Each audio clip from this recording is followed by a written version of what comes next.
Hey F. Scott FITZGERALD fans, where I'm standing is on Hayworth Avenue, where the great 20th century American writer of all time lived at 1443 Hayworth with his girlfriend Sheilah Graham. I have a surprise for all you F. Scott FITZGERALD fans. I happen to be driving by and all the apartments are practically vacated and they're painting them. So this is a scoop of the century. So allow me to take you inside the apartment where F. Scott FITZGERALD died December 21st, 1940. I'm in shock myself. I can't believe the opportunity I had to go in there to see where he grabbed the mantelpiece and died very precipitously with a heart attack. And he moved here a couple of months, he moved here I think a month before, in November of 1940, a block away from his other apartment on Laurel Avenue, and that's just west of us. His doctor ordered him to get a ground floor apartment, and his girlfriend Sheilah Graham, the Hollywood gossip columnist, she lived at this apartment building right here. And it's a miracle for you F. Scott FITZGERALD fans. And to quote one of my a couple of my favorite quotes of F. Scott, it's not a slam at you when people are rude, it's a slam at the people they've met before. So that's a pretty good witty saying. Whenever you think people are being rude, they're not really being rude at you. And another one I loved about, another quote I loved of F. Scott was, "Forgotten is forgiven." And one of my favorite others is, "To write it, it took 3 months. To conceive it, to write it, it took 3 months. To conceive it, it took 3 minutes. And to collect the data in it, it took all my life." Okay, and then one more thing he said, "Show me a hero and I'll write you a tragedy." Couple of things before I go into the apartment. Hopefully we won't be maybe the manager won't be there, but apparently I asked the guy that was painting the apartment next door and he said there's no manager here, so we're gonna go in. But I just want to say that he died here and he was eating a Hershey bar and reading the Princeton Alumni Weekly, his favorite newspaper, and he was listening to Beethoven's Eroica, and he had just mentioned to Sheilah about the German-Italian axis of steel and how it would force America into the war. And he said, "Ernest won't have the field to himself. I will be there too." Okay, and when he died and they took him to, at his wake, Dorothy Parker, when she saw his person laying in the casket, she cried out from the quote of from the Great Gatsby, "The poor son of a bitch."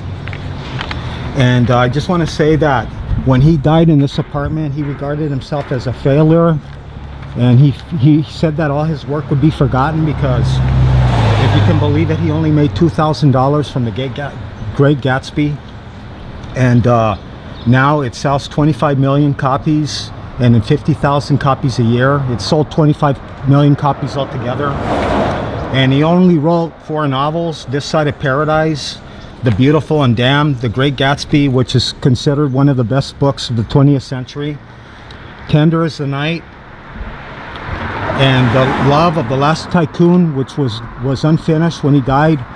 But his I think a friend of his, it was a friend from Princeton, he completed the book from notes that F. Scott had left, and then they made a movie about it with Robert De Niro in the 1970s. Anyway, he was living here, and the night before they went down the street to the Pantages Theater to see this movie called This Thing Called Love with Melvin Douglas and Rosalind Russell. And they said that when he left the movie, he was staggering from being dizzy, and he was afraid. He told Sheilah that everybody was going to think he was drunk. And if you can believe it, right after he died, right after the war started in 1942 in America, the military wanted to pass out paperback books to all the troops, and they said that they passed out 55,000 copies And they said that it was just as popular as Pinup Girls, his book. So he had a resurgence of his book, The Great Gatsby, but too late, too much, too little, too late, as they say. And okay, I'm gonna go over there, but I just want to say one more thing about his cover art. That's got to be the most popular cover art in history. The cover art is called Celestial Eyes, from the cover of The Great Gatsby, and it was done by a artist named Francis Cugat, who is the older brother of the band leader Xavier Cugat.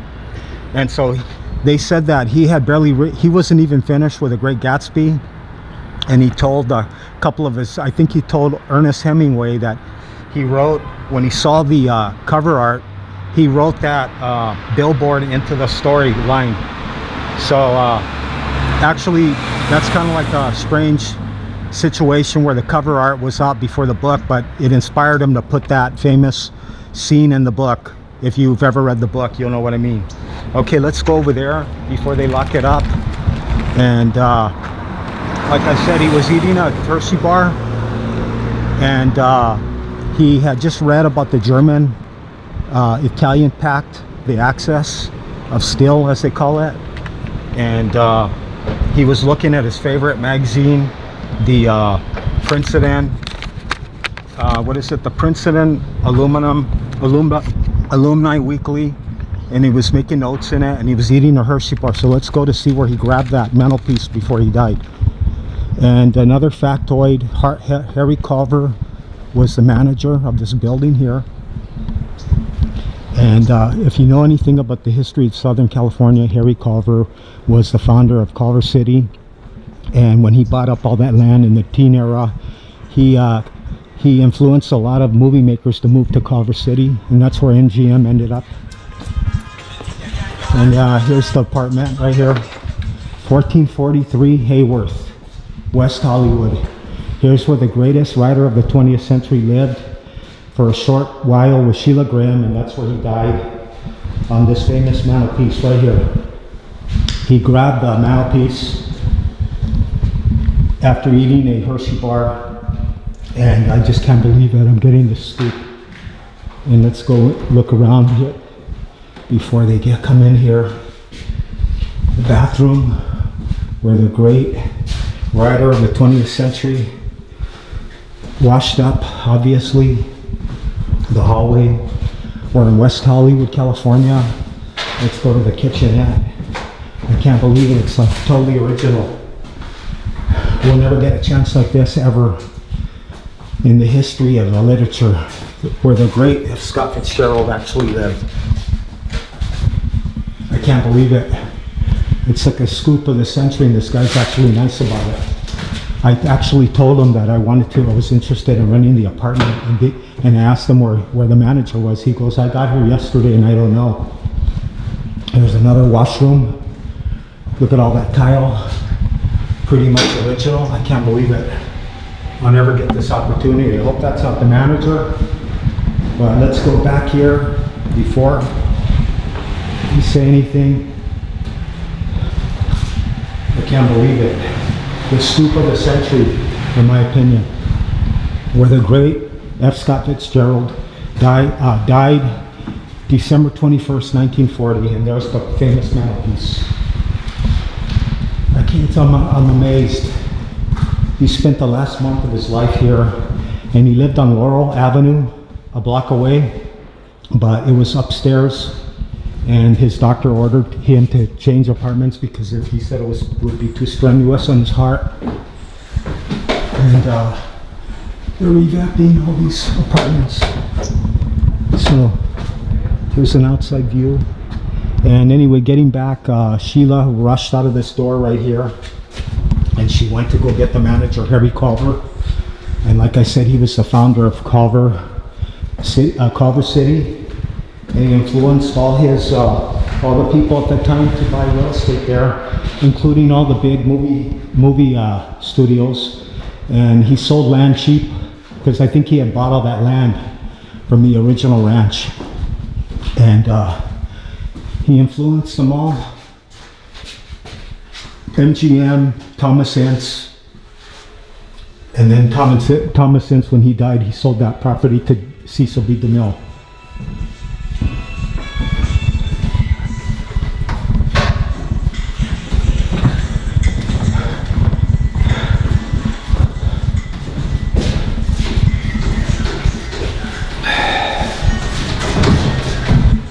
Okay, God only knows which room he lived in, slept in, rode in. He was also writing The Last Tycoon, and the original title of the book was The Love of the Last Tycoon, and he sadly never finished it, but he wrote hundreds of short stories for the New Yorker magazine, and he actually wrote The Curious Case of Benjamin Button, which was made into a film with Angela Jolie and Brad Pitt. And like I said, let's take a look at all this. I want to grab all this for posterity, because let me tell you, we'll never have a chance like this ever again. There's the back door, the original door, and then I could just imagine. Hey, how's it going? Pretty good. I'm just recording this so my wife can see this when we come back. Oh, this is your place? No, are you gonna rent this out? Are you the manager? I don't know what they're gonna do with it yet. Okay, it's a beautiful apartment, huh? Not bad. Yeah. Okay, so there you go. And get a little panorama, a little spectacle. Beautiful old buildings in West Hollywood. And there you go, folks. Just in time. I got enough. I don't know if he was the manager. He was probably the painter's foreman. And you gotta kind of like pretend that you're just like I said, I just told him that fib about recording this so my wife could come back. But like I said, we'll never have an opportunity like this again. And like I said, F. Scott Fitzgerald wrote The Last Tycoon. He was writing that in that apartment. And he never sadly finished it, but his friend did, from notes that Fitzgerald had kept. And like I said, in The Great Gatsby, he only made $2,000, and now it sells 50,000 copies a year. It's required reading. And I just want to get the back door, because I could just imagine the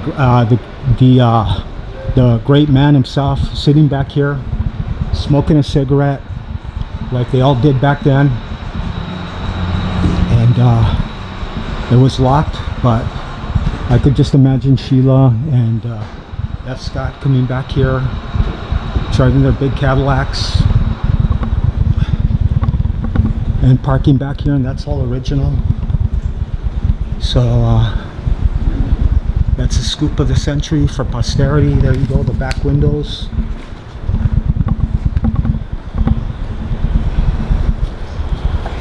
And it's pretty much original, this part of Hollywood. And I didn't realize that this was only a couple of 100 feet from the original Schwab's drugstore where F. Scott he collapsed with his, I think, his first heart attack. And it's just north of us on the Sunset Boulevard. No, I'm sorry, yeah, Sunset Boulevard.